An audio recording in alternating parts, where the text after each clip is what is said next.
Bismillahirrahmanirrahim. Assalamualaikum warahmatullahi wabarakatuh.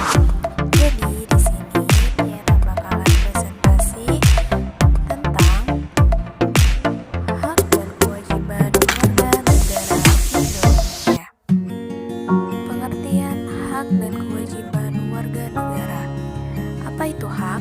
Hak adalah kuasa untuk menerima atau melakukan sesuatu yang mestinya kita terima atau bisa dikatakan sebagai hal yang selalu kita lakukan dan orang lain tidak boleh merampasnya, entah secara paksa atau tidak.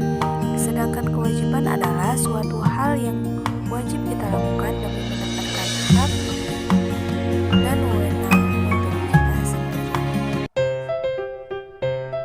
Nah, setelah itu ada hak warga negara. Yang pertama, berhak mendapatkan perlindungan hukum, pasal 27 ayat 1.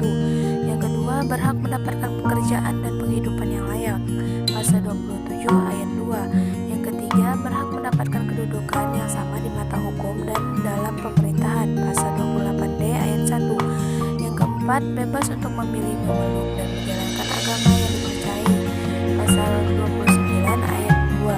Yang terakhir, berhak memperoleh pendidikan dan pengajaran. Setelah hak warga negara, tentu saja ada kewajiban warga negara. Seperti yang sudah dipaparkan di layar, itu ada 5 kewajiban dan peran penting bagi warga negara Indonesia, seperti membayar pajak, menaati peraturan, dan lain sebagainya.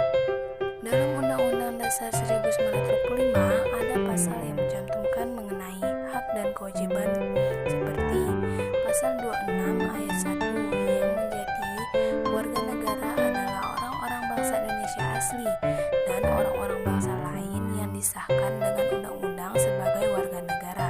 Dan pada ayat 2, syarat-syarat mengenai kewarganegaraan ditetapkan dengan undang-undang. Setelah itu ada pasal 27 ayat 1, pasal 28 dan pasal 30 ayat 1. Selanjutnya, wujud hubungan warga negara dan negara. Supaya dapat terwujudnya hubungan antara warga negara dengan negara yang baik, maka diperlukan beberapa peran.